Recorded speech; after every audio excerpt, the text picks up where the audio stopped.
Wagner खेमे में बदला लेने की अब रणनीति कैसी है, इस बारे में भी डिटेल आपके सामने, क्योंकि वागनर हेडक्वार्टर में बैठकों का दौर भी जारी है। वागनर की मौत का बदला लेने के लिए संभावना पर अब जिस तरीके से गंभीर विचार हो रहा है, प्रिगोजिन अब सेकंड कमांड, उसी के सेकंड कमांड दिमित्री उतकिन के मारे जाने के बाद अब चीफ पर भी माथापच्ची हो रही है। हालांकि नई टॉप लीडरशिप बनने के बाद वागनर जिस तरीके से आक्रामक होते हुए बदला लेना चाहता है, इस बारे में मनीष से बात होगी। लेकिन इस बीच बता दें, वागनर का बड़ा धड़ा अब मॉस्को से बदला लेने के लिए बेकरार नजर आ रहा है। और इस बीच आपको बता दें, इस बार हमले का पैटर्न 23 जून के पैटर्न से अलग भी हो सकता है। हालांकि इंफॉर्मेशन वॉल पर अब आपके सामने डिटेल्स, वागनर फोर्स जिस तरीके से ताकतवर है उसी के बारे में इंफॉर्मेशन, क्योंकि उसको हल्के में नहीं लिया जा सकता। वागनर फोर्स की ताकत आपके सामने 25,000 वागनर लड़ाके, और यही लड़ाके अब बदला लेना चाहते हैं। महत्वपूर्ण यह भी है कि किस तरीके से और खतरनाक होते हुए अलग अलग जगहों पर बदला लेने की ये कोशिश में है, क्योंकि यहां पर देखिए battle tank, air defence system, howitzer तोप, आर्म्ड व्हीकल,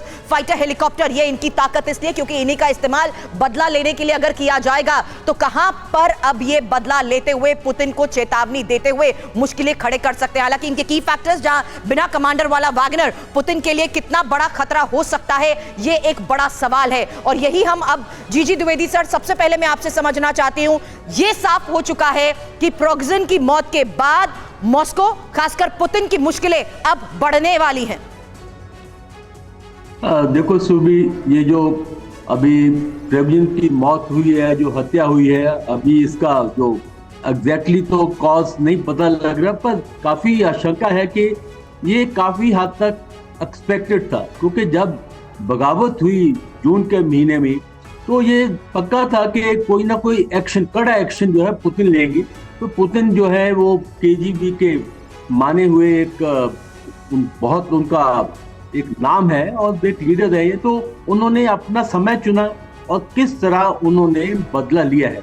अभी दूसरी बात है कि आपने बिल्कुल ठीक बताया कि वैगनर ग्रुप जो है एक बड़ा घातक ग्रुप है, इसकी बड़ी क्षमता है और बहुत वेल आर्म्ड है और बैटल हार्डन है। यानी कि इन्होंने सीरिया में और सेंट्रल अफ्रीका में काफी इन्होंने एक तरह युद्ध लड़ा है। और ये नहीं भूलना चाहिए कि बाखमुट की लड़ाई में वैगनर ने बहुत अहम भूमिका निभाई थी। अहम भूमिका निभाई है, लेकिन मैं आपको बता दूं, मेरे सहयोगी मनीष इस वक्त स्टूडियो में हमारे साथ है, जो वैगनर के हेडक्वार्टर में जाकर भी रिपोर्ट्स फाइल कर चुके हैं। और यही मेरा सवाल है मनीष, क्योंकि वैगनर की ताकत की हम यहां पर अगर बात करते हैं तो किस तरीके से रणनीति बनाते हुए अब वो बदला लेने की फिराक में है? देखिए, वैगनर की काबिलियत तो पूरी दुनिया ने बाखमुत में देखी, सोलेदार में देखा, 2014 में बिना एक गोली चलाए क्रीमिया पर कैसे कब्जा किया था उसको देखा, और ज़्यादा दूर नहीं, 24 जून को जब बगावत हुई थी तो कैसे एक रात के भीतर उन्होंने रोस्तोव को कब्जा कर लिया था, उसके इंपॉर्टेंट इंस्टॉलेशन पर कब्जा कर लिया था। इसमें कोई दो राय नहीं है कि वो लड़ाके काबिलियत है, लेकिन फिर वही बात है, बगैर सेनापति के उनका भी मोराल गिर चुका है। दूसरी बात है, बाखमुत की लड़ाई के बाद उनकी स्ट्रेंथ खत्म हो गई है। इस वक्त जो उनका रिएक्शन है वो गुस्से वाला रिएक्शन है, आक्रोश वाला रिएक्शन है। लेकिन एक बात उनके पक्ष में जाती है, बात यह है कि ना केवल रूस के आम लोग बल्कि रूस की सुरक्षा में मौजूद लोग भी वैगनर से बहुत प्यार करते हैं, उनको सम्मान देते हैं।